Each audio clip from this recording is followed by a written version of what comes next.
इस चैनल पर आपका स्वागत है। वीडियो पसंद आए तो लाइक एंड शेयर और कमेंट करें और चैनल को सब्सक्राइब करें।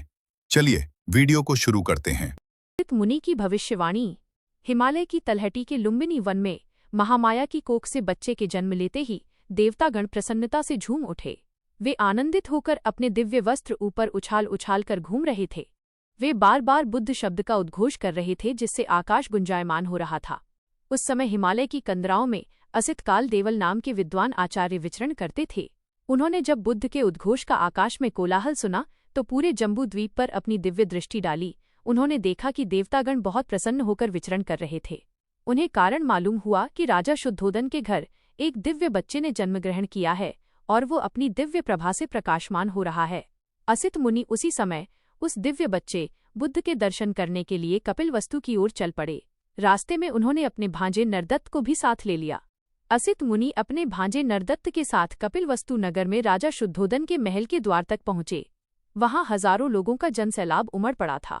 द्वारपाल ने असित मुनि से महल में आने का उद्देश्य पूछा तो मुनि ने बताया, द्वारपाल, राजा को जाकर खबर करो कि असित मुनि महल में आकर नवजात शिशु के दर्शन करना चाहते हैं। द्वारपाल ने राजा के पास जाकर विनती की, राजन, द्वार पर एक वृद्ध आचार्य पधारे हैं और वो आपसे भेंट करना चाहते हैं। राजा ने प्रसन्न होकर दोनों को आदर के साथ महल में लाने का आदेश दिया। असित मुनि महल में राजा के पास पहुंचे, आशीर्वाद दिया और बोले, राजन, आपकी जय हो। राजन, आपकी जय हो। आप दीर्घायु हों और अपने राज्य पर धर्मानुसार शासन करें। राजा ने असित मुनि के चरणों में प्रणाम किया और उन्हें आसन पर विराजने का आग्रह किया।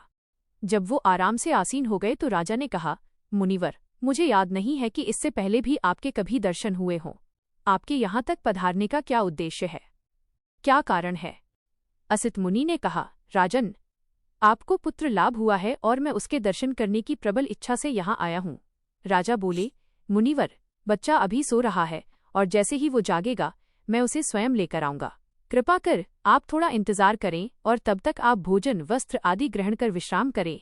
मुनि उत्सुकता से बोले, राजन, आपके घर एक दिव्य विभूति ने जन्म लिया है और वो सामान्य बच्चे की तरह देर तक सोते नहीं हैं। वह स्वभाव से हर समय जागृत रहते हैं। आप अंदर जाकर पुत्र को लेकर पधारें।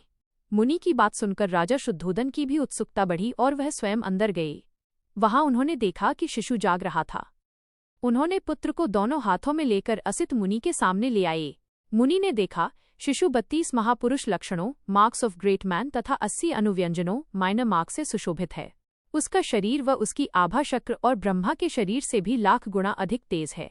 शिशु के शरीर की दिव्य आभा व लक्षणों को देखकर विद्वान असित काल देवल ने कहा, राजन, ये कोई साधारण शिशु नहीं है, ये अद्भुत दिव्य पुरुष है। वो अपने आसन से उठे और हाथ जोड़कर शिशु के चरणों में शीश झुकाया, चरण वंदना की और अपनी गोद में उठा लिया। उसकी दिव्यता व लक्षणों को बार बार निहारा।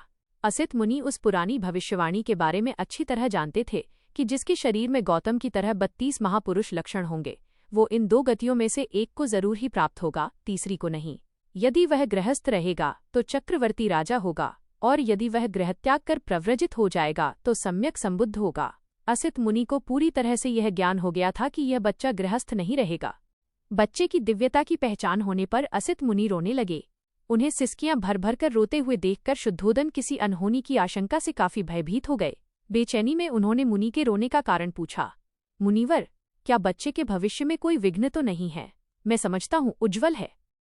असित मुनि ने शांत होकर बताया, राजन, मैं बच्चे के लिए नहीं रो रहा हूँ, इसका तो भविष्य उज्ज्वल ही है, कोई विघ्न नहीं है। मैं तो अपने लिए रो रहा हूँ। मैं वृद्ध हूँ, उम्र के आखिरी पड़ाव पर हूँ। आपका पुत्र बड़ा होकर निश्चित रूप से बुद्ध बनेगा, सम्यक संबुद्ध होगा। वह लोक कल्याण के लिए धम्म चक्र प्रवर्तित करेगा। जगत में दुखों को दूर कर सुख शांति के जीवन के लिए धम्म डॉक्ट्रिन की शिक्षाएं देगा। श्रेष्ठ जीवन के लिए जिस सद्धम्म की वह घोषणा करेगा, वह आदि में, प्रारंभ में, मध्य में और अंत में भी कल्याणकारी होगा। वो धम्म परिपूर्ण और पूरी तरह से शुद्ध होगा। राजन, जिस प्रकार गूलर नामक वृक्ष पर कभी कभी ही फूल खिलते हैं, उसी प्रकार अनंत युगों के बाद संसार में बुद्ध जन्म लेते हैं। निश्चय ही ये बच्चा भी बोधि लाभ प्राप्त करेगा, सम्यक संबुद्ध होगा और जगत के अनंत प्राणियों को इस दुखमय भवसागर से पार ले जाकर सुखी करेगा। लेकिन राजन, उस समय तक मैं जीवित नहीं रह सकूंगा और बुद्ध को नहीं देख पाऊंगा, इसलिए दुखी होकर रो रहा हूँ। मैं अपने जीवन में बुद्ध की वंदना नहीं कर पाऊंगा। फिर असित मुनि ने उनके भांजे नरदत्त को कहा, ये राजकुमार भविष्य में बुद्ध बन जाएगा, इसलिए जब तुम्हें यह पता चले कि यह बालक बुद्ध हो गया है तो जाकर शरण ग्रहण करना, यह तेरे सुख शांति और कल्याण के लिए होगा। राजा शुद्धोदन ने असित मुनि और नरदत्त को स्वादिष्ट भोजन कराया, वस्त्र दान दिए और उनकी वंदना कर विदा किया।